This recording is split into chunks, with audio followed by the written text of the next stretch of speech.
এটা হচ্ছে Vincent van গঘ প্যারিসের যে গ্রামে ছিলেন, অভর সুর ওস, সেই গ্রামের ওস নদীর পাশ ধরে আমরা হাঁটছি। এটা আমরা সারাদিন ঘোরাঘুরি করার পরে ওই গ্রামে ভিনসেন্টের বিভিন্ন স্মৃতি কর্ম এগুলো দেখার পরে আমরা যখন ফিরছিলাম তখন পথে এই নদীর পাশ ধরে আমরা হাঁটি। আমরা জানি, আমরা শুনেছি যে এই নদীর পাশ ধরেই গঘ হাঁটতো এবং এই নদীকে কেন্দ্র করেও অনেক ছবি এঁকেছে।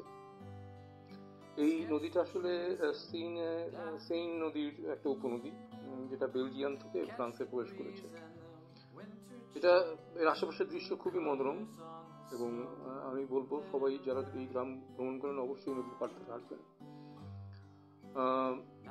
ভ্যান গঘ ওর দ্য ওয়েজ অ্যাট ওভার্স বা boats on the Oise river শিরোনামে যে চিত্রটা বা ছবিটা এঁকেছে এই নদীর ধারকে কেন্দ্র করে এবং এই নদীর পাশের পরিবেশকে কেন্দ্র করে উনি এই ছবিগুলি এঁকেছেন।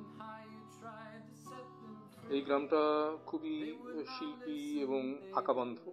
এখানে আঁকার জন্য প্রচুর আপনি উপকরণ পাবেন, প্রচুর ধরনের নিদর্শন পাবেন আশেপাশে এবং এর যে প্রকৃতি আপনাকে মোহিত করবে। গঘ এই গ্রামে একজন চিকিৎসকের অধীনে ছিলেন, যার নাম হচ্ছে ডক্টর পল গ্যাসেট। গ্যাসেট নিজেও একজন শিল্পী ছিলেন এবং উনি শিল্পীদের খুবই সম্মান করতেন। তো আমরা শুনেছি এবং আমরা যা জেনেছিলাম এই পথ ধরেই আমরা যে পথটা হেঁটেছি সেই পথ ধরেই গঘ একসময় হাঁটতো এবং তার সাথে তার আঁকাআঁকি সরঞ্জাম থাকতো। তো এটা অবশ্যই আমার জীবনের একটা খুবই দারুণ অভিজ্ঞতা যে একজন শিল্পীকে যেখানে উনি থাকতেন তার মধ্য দিয়ে আমি যেভাবে ওনাকে আবিষ্কার করেছি এবং ওনাকে উপলব্ধি করেছি, এটা একটা বড় পাওয়া।